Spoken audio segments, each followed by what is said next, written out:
El turno de palabra al doctor Alberto Valareso, neurocirujano en Guayaquil, quien realizó sus estudios de posgrado en neurocirugía en la Universidad Hebrea de Jerusalén, en Israel, incluyendo durante su permanencia la subespecialidad en cirugía de base de cráneo. Además, completó su formación en métodos modernos de neurocirugía en el Hospital Universitario Benjamin Franklin de la Universidad Libre de Berlín, en Alemania. La principal área de interés del Dr. Valareso es la cirugía de tumores cerebrales, fundamentalmente en gliomas, hipófisis, neurinomas, meningiomas y tumores de base de cráneo, incluyendo procedimientos quirúrgicos mínimamente invasivos. Bienvenido, Dr. Valareso, es su turno de palabra.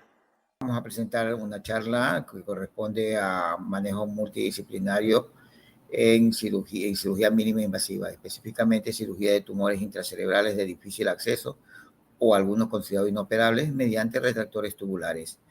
Lo importante en esta charla es la conjugación o la combinación de dos tipos de procedimientos, de dos técnicas. Lo uno que es procedimientos de fluorescencia con la asistencia de neuroendopuerto, obviamente sin las neuroimágenes, como en el caso del sistema de neuronavegación, realmente bien difícil que se puedan realizar este tipo de procedimientos con neuroendopuerto. Y para ello también, en el caso de fluorescencia, que se requiere de microscopio con cambio de espectro de luz. Aquí tenemos un poco de historia de lo que corresponde a los retractores cerebrales, pues el concepto propio de lo que corresponde a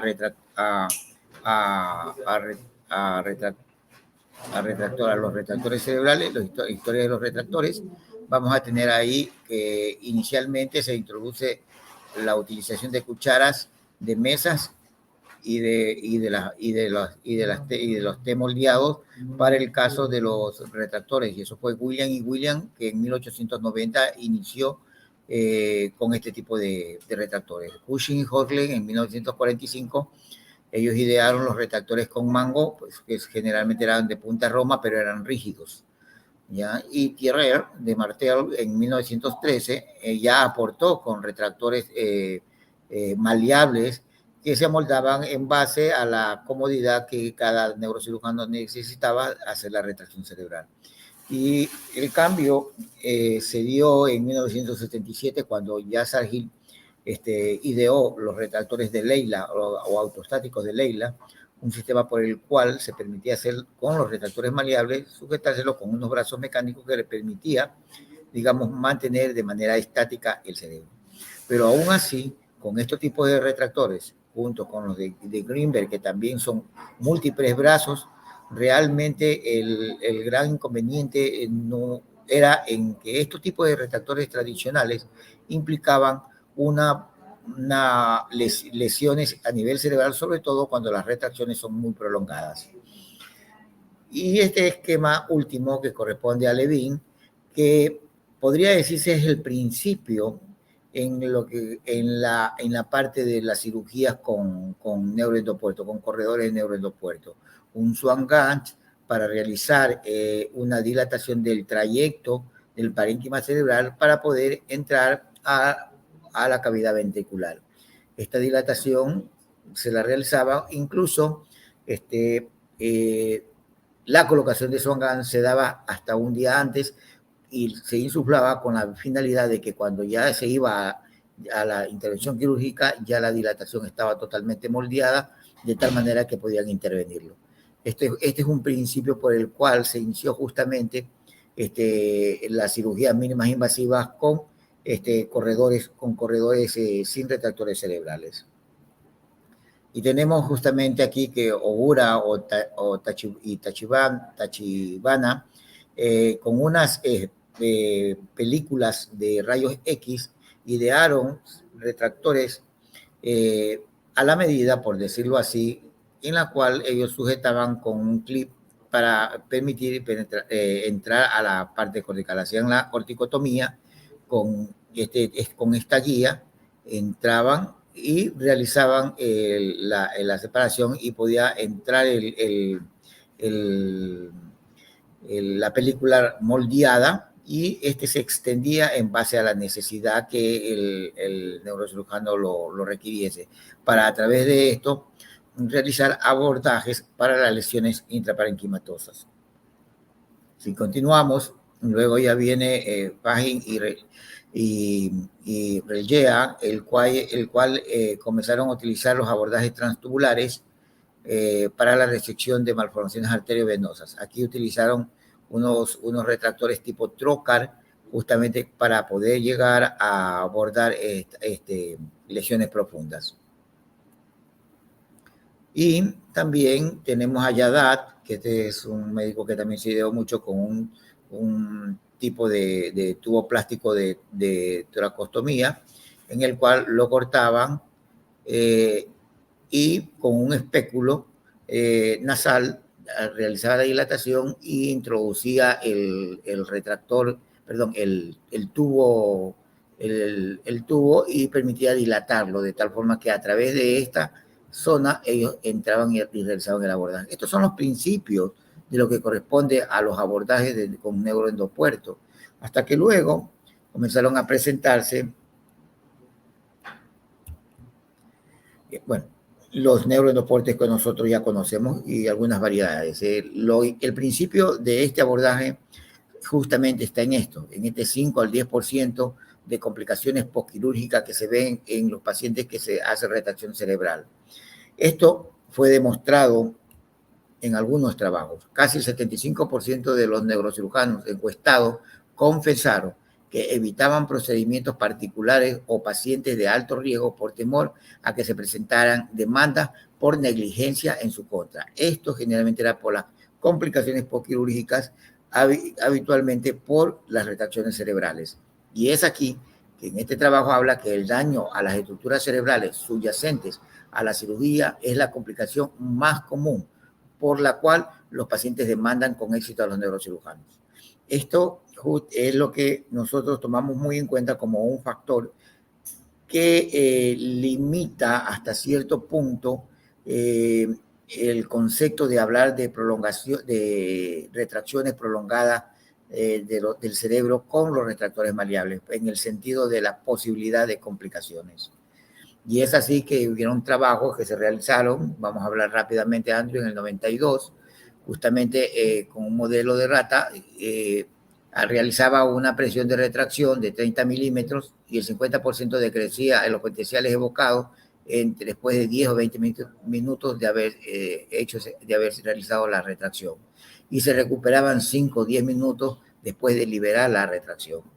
Tenemos también, por ejemplo, otros trabajos muy interesantes, como es el caso de que en 20 milímetros de mercurio de presión, 1 de 6 reflejaban compromisos de infarto a nivel de las capas corticales del cerebro.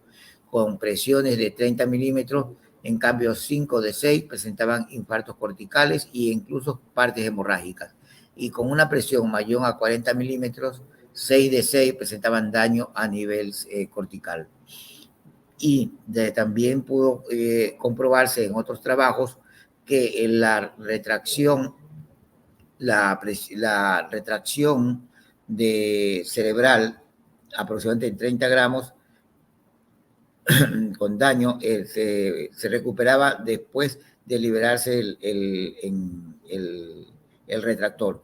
Cuando era 40 y en grupo intermitente, en cambio, los daños morfológicos eran mínimos. Es decir, la intermitencia en los retractores convencionales permitía mejorar o disminuir las complicaciones que se podían dar por el efecto de la retracción. Y ahí vino ya ahora sí dispositivos ya más precisos con la finalidad de realizar este tipo de procedimientos. Y ahí es que se ideó este tipo de retractores cerebrales que se llaman retractores BBAC, que son los dispositivos en forma de tubo plástico transparentes que tienen dos componentes, que tienen un componente que es el canal del trabajo y el componente del trocar. Y si ustedes se dan cuenta, el pistillo que corresponde a la sujeción con el canal de trabajo. Las limitaciones actuales, como sabemos, de la retracción cerebral son el exceso de la presión venosa, baja área de superficie y alta presión focal, visualización limitada, mayor craniotomía requerida, posible lesión por retracción y las complicaciones posquirúrgicas que ya fueron anteriormente comentadas en porcentaje de un 5 a un 10%.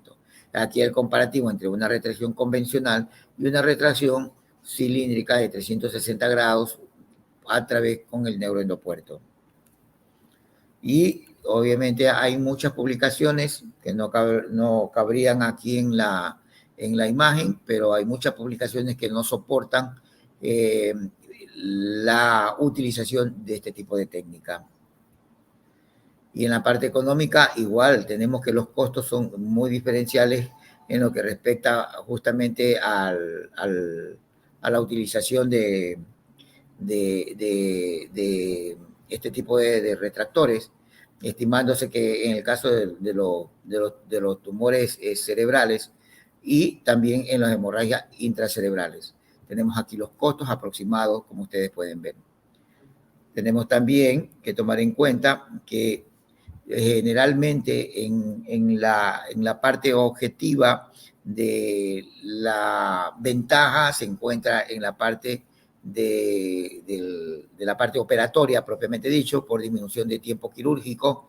Vemos en la parte de terapia intensiva y en hospitalización, justamente porque al haber mínima retracción, menos complicaciones, y podemos nosotros decir que en estas son las dos zonas, son las tres zonas, salvo las tres áreas en que se ha podido determinar que se reduce el costo-beneficio de estos casos.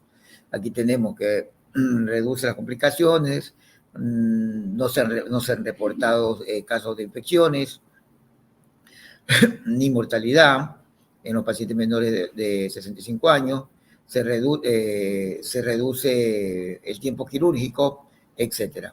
Entonces, tenemos claramente, en base a este trabajo, de que los retractores tubulares también tienen un costo-beneficio. Y obviamente la tecnología actual con la tractografía, cuando uno habla de lesiones tumorales profundas y habla de este tipo de técnica, es importante tener un conocimiento y o realizar un approach junto con una tractografía para de esa manera planificar de manera adecuada y evitar en el trayecto de la introducción del retractor tubular a los tractos nerviosos, dependiendo del sitio donde se localice. Aquí que este trabajo habla justamente del rol, de la importancia de la tractografía en los pacientes con tumores de glioma, en los cuales se comprobó justamente la ayuda para disminuir estas complicaciones y tomando en cuenta, sobre todo en lo que respecta a la planificación preoperatoria, que te permite facilitar y optimizar el abordaje en lo que corresponde a la trayectoria. Es muy importante. Aquí tenemos otro ejemplo. Esto, en cambio, es tractografía integrada también, obviamente, al microscopio quirúrgico con la finalidad de poder sobreponer las zonas de los tractos nerviosos en relación al área quirúrgica. Y seguimos. Los objetivos de esto, obviamente, tenemos nosotros, que son varios. Lo uno es que se permite una microdisección y una mínima retracción. Es fácilmente controlado lo que corresponde a la hemostasia, tiene una visualización directa y puede realizarse completas resecciones tumorales y la cicatrización suele ser mucho más rápida. Recuerden que este tipo de técnica con respecto a los tumores inaccesibles, sobre todo en lo que corresponde a gliomas, no es que va a mejorar la supervivencia, sino que decrece la morbilidad que está asociado a las cirugías quirúrgicas convencionales, específicamente con los retractores antes mencionados, los maleables. Indicaciones: gliomas profundos, metástasis, tumores pineales, quistes interventriculares, meduloblastomas, linfomas y cualquier otro tipo de tumores que se localizan a nivel subcortical, como en la parte profunda. método alternativo para biopsia en caso de muestras patológicas negativas. Esto también ha sido tomado muy en cuenta, sobre todo porque actualmente tenemos retractores tan finos, tan pequeños, que la integración con el neuronavegador podemos llegar fácilmente a lesiones muy pequeñas a nivel profundo. Entonces, cuando tenemos cierto tipo de procedimientos como biopsias estándar y tenemos falta de muestra o resultados patológicos no convincentes, esta opción quirúrgica de biopsia a través de neuroendopuertos finos puede ser posible. Rápidamente, el planeamiento prequirúrgico, la imagen preoperatoria, se utiliza para seleccionar la trayectoria óptima hacia la lesión del tumor.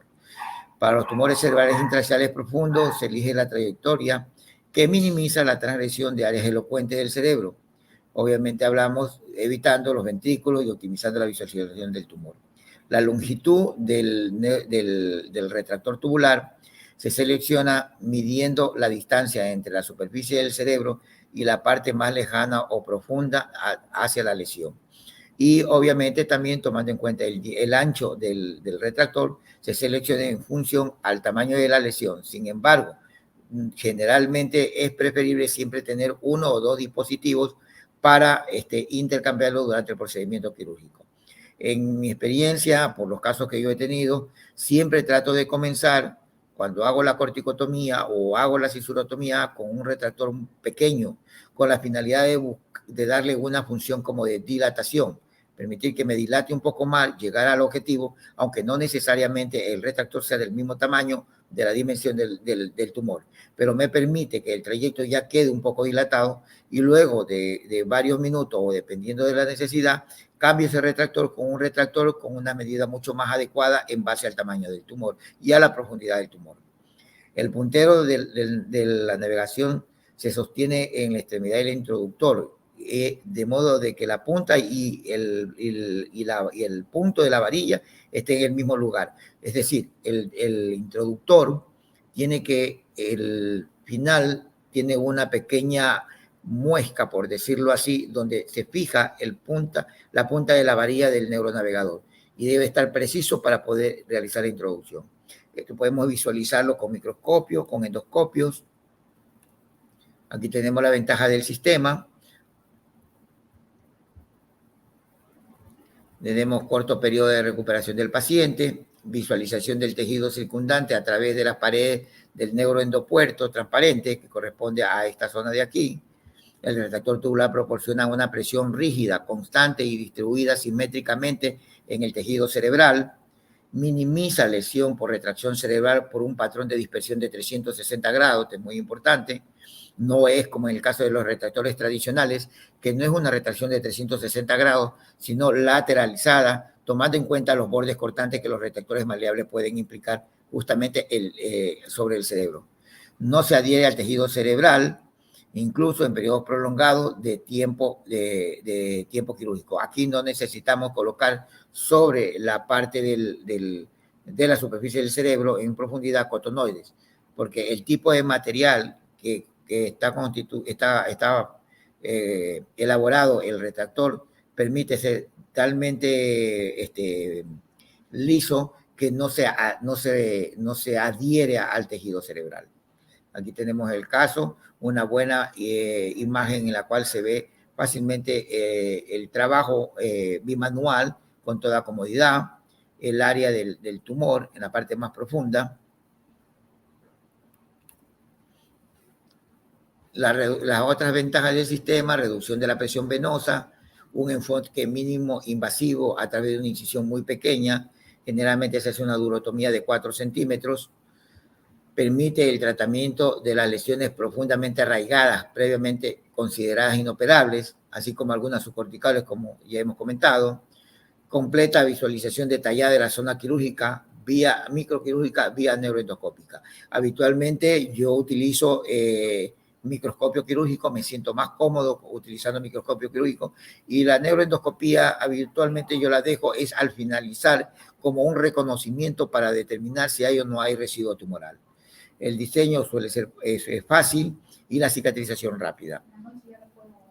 La técnica quirúrgica, rápidamente comentaremos, planificación de ruta quirúrgica, ya hemos comentado parte de la misma, posición quirúrgica de la cabeza, incisión de la piel, minecraniotomía, apertura de la dura madre en forma cruciforme, identificación de la cisura más cercana a la lesión, cisurotomía o corticotomía respetando elementos vasculares, introducción del dispositivo, retiro del introductor romo, fijación con el sistema de retracción autostático, visualización quirúrgica mediante microscopio o endoscopio, exéresis tumoral con el instrumental adecuado al procedimiento y rápido retiro progresivo del dispositivo. Aquí tenemos la técnica, lo que corresponde a la planificación. Recomendación, resonancia magnética máximo 72 horas previa a la cirugía, una reconstrucción 3D del tumor y tractografía, como hemos comentado, determinar si tenemos desplazamiento o infiltración de los tractos, evadir los tractos nerviosos, como hemos comentado. Identificación de surco y giro, generalmente tenemos que ver el punto de entrada, preferiblemente tratar de que sea surco. Con profundidad, la longitud del BCG se selecciona midiendo la distancia, como hemos comentado, desde la superficie del cerebro hasta el borde lejano de la lesión. Entrada al tumor. Aquí tenemos un ejemplo de la posición quirúrgica. Tratar que siempre el neuroendopuesto sea perpendicular a la superficie horizontal de la corteza cerebral o al sitio de entrada. Tenemos aquí con el neuronavegador justamente ya listo como para iniciar la introducción del neuroendopuerto, la visualización. Esto es lo que le comentaban con respecto a que el puntero del neuronavegador tiene que estar fijamente acoplado o directamente acoplado a este adaptador que está al final del neuronavegador, del neuroendopuerto, para evitar equivocaciones con respecto a la profundidad en la cual se lleva el neuroendopuerto. Esta es una imagen en la que vemos justamente de casi 3 milímetros de la craniotomía, la dura madre, apertura de la dura madre. Este es un abordaje mínimo invasivo cerebeloso. Podemos ver la apertura cruciforme. Aquí vemos en cambio la identificación de la cisura más cercana, que tenemos que tenerlo en relación. Ya identificada la cisura, ubicamos, en este caso fue una corticotomía que tuvimos que realizar, y procedemos, como sabemos, a una cisurotomía o a una corticotomía, dependiendo del objetivo o el sitio donde vamos a ir.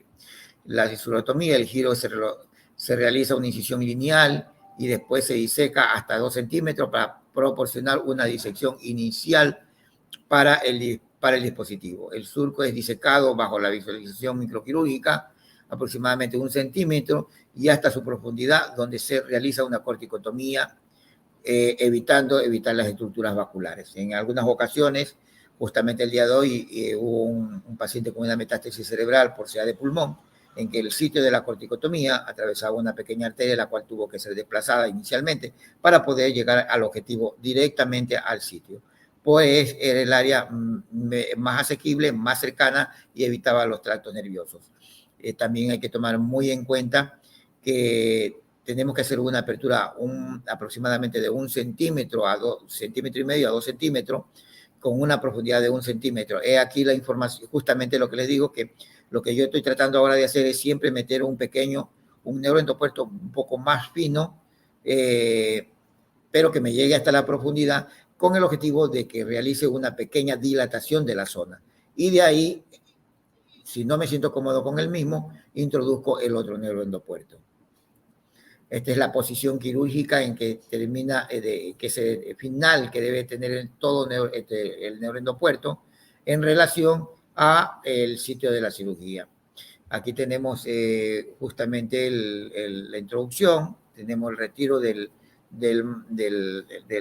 trócalo o el mandril, y podemos ver el canal de trabajo, el tumor al final, y observen aquí una cisurotomía muy pequeña, sin edema cerebral y con una muy buena recuperación de estos pacientes. Esta es una técnica descrita también por Osada, de la manera en que uno debe de realizar la movilización del neuroendopuerto en relación al tamaño del tumor. Esto también tiene mucho que ver con respecto a la característica de la consistencia del tumor. Hay muchos tumores algunos tumores, sobre todo los gliomas friables, que son mucho más fáciles de poder ser controlados por vía de endopuerto en estos casos, y hablamos obviamente de los profundos, y con una buena disección sin necesidad de realizar movimientos demasiado bruscos. Pero cuando tenemos tumores mucho más sólidos, tenemos que realizar este tipo de movimientos y giratorios y buscar siempre el plano de declivaje, si esto lo permite, con la finalidad de ir resecando poco a poco. Consejos: tamaño del dispositivo de escoger, 2 de varias longitudes y diámetros, probar el dispositivo y su adaptación al retractor, incluir la distancia de la punta del introductor al canal de trabajo en la planificación de la navegación hasta la superficie más profunda del tumor. Cuando se retire el introductor, el extremo del puerto estará aproximadamente, esto es muy importante, aproximadamente menos 1 centímetro. Entonces, siempre se sugiere que el introductor sea, al retirar el introductor, deslicemos un poco más el canal del puerto para llegar a la superficie del tumor. El asistente debe liberar el pestillo del introductor, asegurarse de que el pestillo esté en su lugar y bloqueado al ser insertado. Por lo general, el dispositivo se coloca en solución estéril antes de la inserción. Aquí un trabajo que presentamos hace como unos 3-4 años, porque se publicó hace 3-4 años aproximadamente, de unas casuísticas que tenemos de 13 casos. Ya actualmente estamos hablando de aproximadamente unos 30 casos que ya tenemos. Y podemos ver nosotros aquí, en resumen, las varias patologías como astrocitomas anaplásicos, astrocitoma grado 2, tenemos también ependimomas, teratomas, metástasis pulmonar, un caso de radionecrosis que también se utilizó para una biopsia, metástasis pulmonar, linfomas. Tenemos la técnica utilizada, en su mayoría fueron microcirugía y en algunos casos endoscopía, pero como una asistencia. Tenemos en la mayoría de los casos se hizo una resección completa tumoral, macroscópica, en otros casos fueron subtotales. Y en un solo caso una complicación que fue hidrocefalia y otro caso que tuvimos una fístula, pero a nivel del cefalorraquídeo, a nivel del borde quirúrgico. Ahora sí, hablando de la fluorescencia, he preferido hacerlo de esta manera para luego hablar de la combinación de los dos. La fluorescencia intraoperatoria, hay luz al final del bisturí, ya sabemos que la fluorescencia intraoperatoria corresponde a un producto, el 5-aminolebulínico o bien la fluoresceína sódica, que son las más utilizadas. La primera es más precisa para los gliomas de alto grado, pero lamentablemente los costos prohibitivos en muy pocas ocasiones podemos usarla en nuestros países. He tenido algunos casos, no he podido tener una casuística significante con el 5-ALA justamente por estos costos. Pero sí tenemos bastantes casos del uso con fluoresceína sódica en tumores intracerebrales. La visión microquirúrgica, ¿hasta dónde debo resecar? Siempre esa es nuestra pregunta. ¿Dónde está el tumor? Cuando estamos hablando de los gliomas. Y aquí tenemos con luz blanca la sustancia blanca y tenemos acá la corteza cerebral. Es decir, aparentemente hemos hecho una resección tumoral. Pero luego nos damos cuenta que con visión con fluorescencia de luz azul, vemos claramente que todavía tenemos tumor infiltrativo en donde aparentemente no lo había. Esta es la zona de tumor, esta es la zona de transición de sustancia blanca y esto es la corteza cerebral. Aquí tenemos varias fluorescencias que hay. La endocianina verde, que es más vascular, la fluoresceína sódica al 10% que se utiliza en los tumores intracerebrales, glioma, metástasis, meningiomas. Hay varios estudios muy interesantes con respecto a este último. Tenemos también el 5-ALA, como ustedes pueden ver aquí, más característico para gliomas de alto grado, que no significa que 5-ALA tampoco no se lo puede utilizar en otros casos, pero no hay estudios fehacientes todavía que concreten una indicación absoluta. Pero sí, en este tipo de tumores, como es el caso de los gliomas recurrentes, astrocitoma anaplásico, oligodendroglioma anaplásico, todas las estirpes de los gliomas, y actualmente está en estudios, y hay varios trabajos, como digo, meningiomas, en los ependimomas se suele utilizar, sobre todo en lo que corresponde a los ependimomas anaplásicos, hay unas buenas características de los mismos, visuales, subependimomas en menor proporción, los hemangioblastomas también. En este caso de los hemangioblastomas, pienso que la fluoresceína sódica tiene una mejor captación que el caso del 5-ala. Como hemos comentado, la biopsia también, si sumamos nosotros que el neuroendopuerto en ciertas ocasiones se suma a hacer una técnica para poder realizar biopsia, también tenemos nosotros que si sumamos la fluorescencia vamos a tener una mayor fiabilidad de que la muestra que estamos sacando corresponde a una patología tumoral y no una gliosis o tejido normal. Tómese muy en cuenta pues que la muestra que por biopsia estereostática tenemos es pequeña. Y si nosotros durante la cirugía, posterior a la toma de muestra, comprobamos que tiene captación de fluorescencia, pues el patólogo pues tiene una muestra segura de patología neoplásica. Y hay otras posibles indicaciones. Tenemos aquí como el caso de los gliomas de bajo grado, pero con focos anaplásicos. También hemos tenido algunos casos con respecto a esto, con fluorescencia sódica, fluoresceína también en gliomas de bajo grado. Esto entra mucho a discusión. Personalmente no creo que en los gliomas de bajo grado, grado 1, grado 2, sin foco anaplásico, no vaya a dar muchas características fluorescentes como para poder determinar una delimitación clara.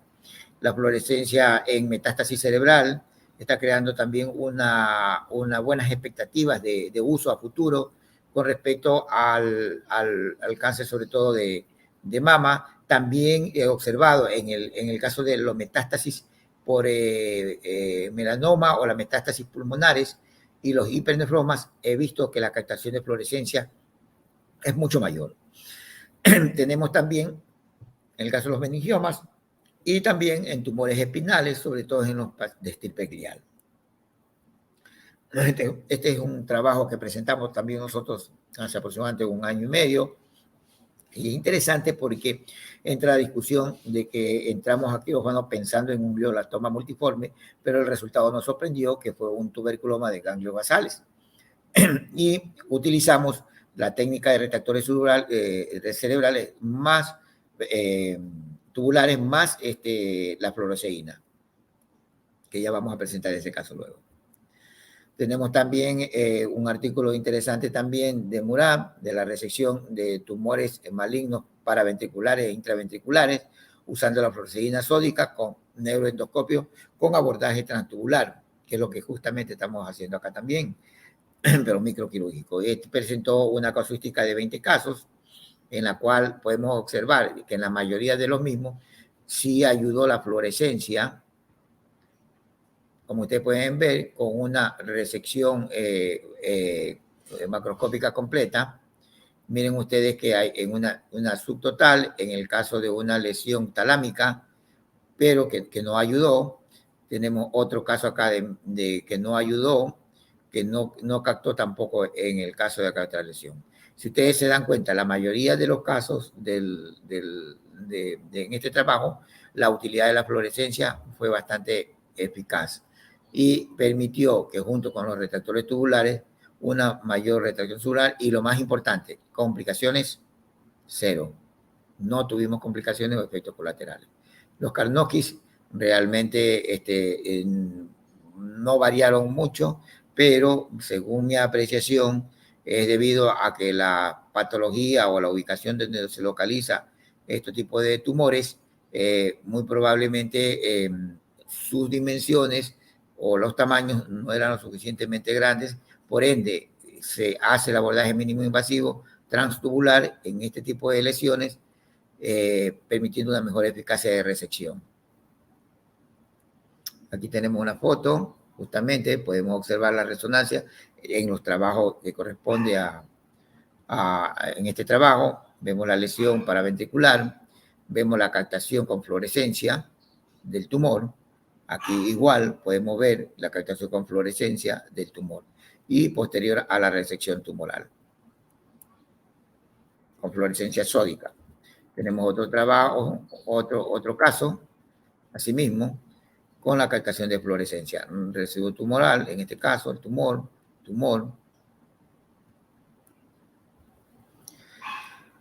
Y también el 5-ala se ha utilizado no existe una cantidad de trabajos de la combinación de los dos, son muy pocos lo que yo he revisado, pero aquí tenemos otro caso del uso de retractores tubulares, en este caso con 5-alas para lesiones profundas de cerebro, sobre todo en la región talámica, en la cual se utilizó endoscopía como un mecanismo de diagnóstico para el sitio donde se ubicaba la lesión.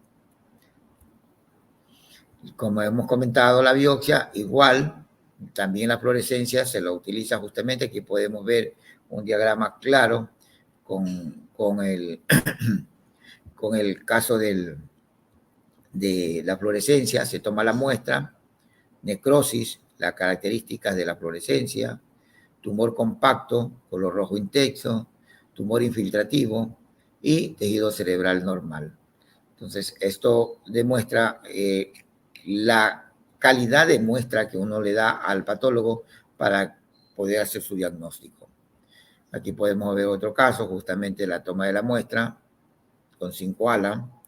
Y si queremos irnos con fluoresceína sódica al 10%, también Cohen presentó un trabajo interesante justamente para el diagnóstico, la eficacia visual de la fluorescencia para las muestras patológicas en procedimientos de biopsia. Aquí podemos ver área de necrosis, fluorescencia completa de la muestra y la histopatología que corrobora justamente lo mismo. Hay una especificidad y una sensibilidad que va entre el 76 hasta el 92% aproximadamente. Entonces tenemos el caso de un caso, como es un poco largo, vamos a irlo prolongando, de un tumor, de una metástasis cerebral. Perdón, algo pasó.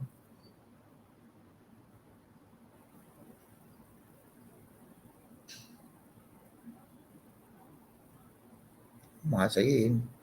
La posición, observen ustedes la posición del neuroendopuerto en relación al sitio donde vamos a ubicar la lesión. Es una lesión metastásica.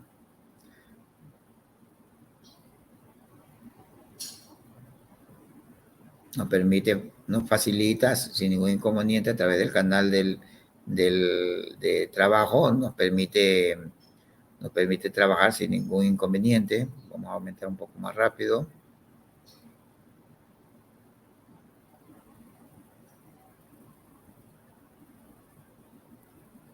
Pero un poquito más rápido para que puedan observar.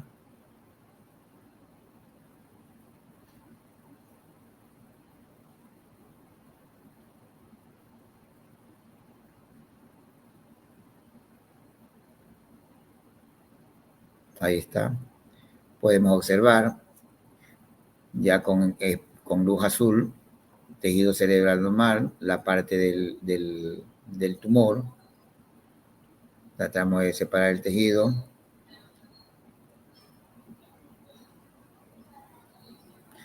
Hay que tomar muy en cuenta que los cambios de espectro de luz, yo personalmente juego con el espectro de luz de 400 con el de 560. Habitualmente el de 560 es el específico para fluorescencia sódica y el de 400 es para 5-ala, pero he podido darme cuenta de que en algunas ocasiones con cambio de espectro de luz me siento más cómodo con uno y en otros casos con el otro.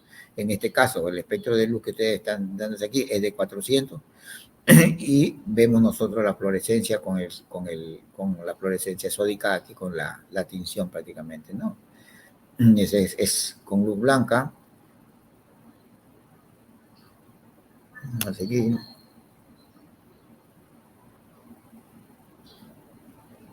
Tenemos aquí un caso de un astrocitoma anaplásico, un astrocitoma anaplásico en primera instancia a nivel talámica posterior, con compromiso cercano incluso a la región de los pedúnculos en otros cortes. Esto es el tumor.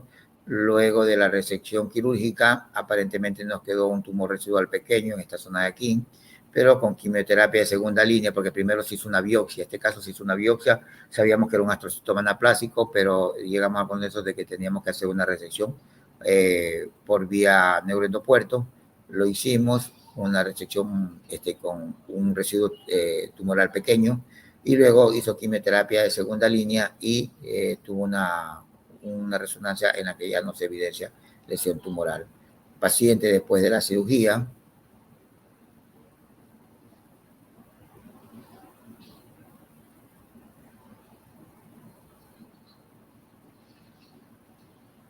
no presentó ningún déficit neurológico. Vamos a seguir. Otro caso, un astrocitoma pilocítico, igual a nivel paraventricular, el antes y el después de la cirugía. Observen el trayecto, el trayecto del neuroendopuerto, un neuroendopuerto muy fino para llegar a esta zona. Asimismo, el neuronavegador nos aportó mucho con respecto a la posición, viendo los dos componentes, el componente quístico y el componente sólido, llegando hasta el sitio de la superficie del tumor y logrando una resección completa. Aquí ustedes pueden ver que a través del neuroendopuerto, una estructura vascular muy importante en la parte más profunda del cerebro, lo cual obviamente fue respetada. De la posición quirúrgica, la visualización de la arteria al final del neuroendopuerto y el tamaño de lo que corresponde a la apertura de la corticotomía. Vamos a seguir. Este es un caso del tuberculoma de ganglios basales. Justamente podemos nosotros observar aquí la disposición, la colocación del neuroendopuerto, y vemos con varios cambios de espectro de luz esta lesión ocupativa.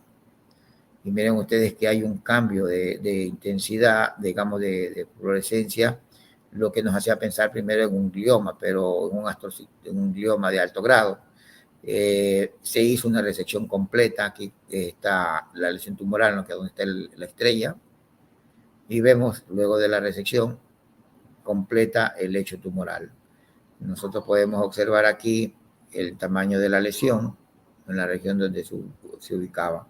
Es la corteza cerebral cuando se realizó la corticotomía y antes de la resección tumoral. Y esto fue posterior a la resección tumoral.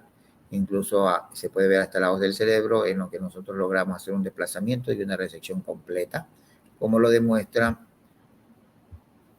Aquí podemos ver el video, así mismo vamos a hacer los cortos, no están editados. Podemos observar el trabajo a través del neuroendopuerto.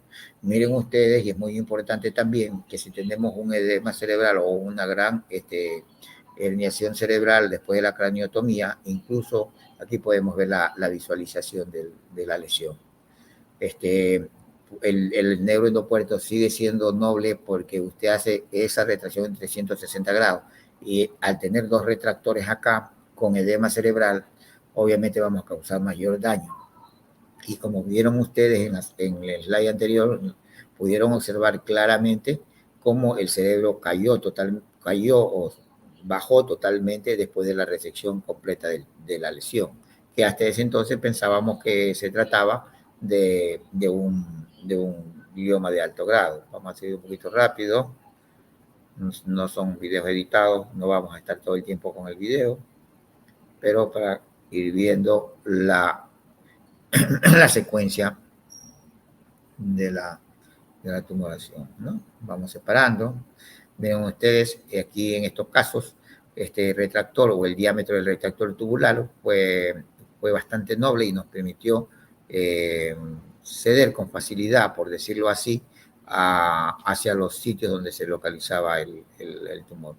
Siempre se utiliza cuando tenemos tumores grandes, en estos casos aquí, realizar una descompresión intratumoral, preferible realizarlo con aspirador ultrasónico. Eso nos va a facilitar mucho. Vamos a seguir un poquito más rápido. Aquí cambié el espectro de luz completamente. Seguimos. Bueno, vamos a seguir. Perdón. Aquí tenemos la tomografía, la resonancia, el antes, la lesión tumoral, y el después, la resección completa de la lesión. No es lesión tumoral, sino en este caso el tuberculoma. Desplazamiento de los tractos y la histopatología confirmando justamente un granuloma inflamatorio. Este es otro caso de una metástasis cerebral de carcinoma pulmonar. Miren el cambio del espectro de luz, la área tumoral, corteza cerebral, zona del área tumoral, la característica con los cambios del espectro de luz. Insisto nuevamente, yo me acomodo mucho a esto, no necesariamente soy rígido de decir la fluorescencia sódica tiene que ser con 560 o lo contrario con el caso del 5-ALA. Yo me muevo mucho con los cambios de los espectros de luz, entonces yo más me sienta cómodo con respecto a la diferenciación del tejido tumoral con el tejido cerebral. Ese es un detalle muy importante que en el camino he ido aprendiendo para no ser muy estandarizado y muy fijo con respecto a un solo cambio de espectro de luz. Aquí podemos observar nosotros el tejido cerebral, vemos nosotros el tumor, en este lado, acá lo vemos con luz blanca, y luego de la resección tumoral, podemos ver aquí nosotros las imágenes con neuronavegación, definitivamente sin neuronavegación, este tipo de procedimientos nosotros no lo podemos hacer. Tenemos aquí las resonancias, justamente con la planificación de la entrada hacia el tumor. Tenemos aquí en este caso la imagen de video, insisto, no es editado. Vamos a ver la tumoración. Vamos a seguir. Nos facilita mucho el trabajo. Me siento muy cómodo con este tipo de retractores.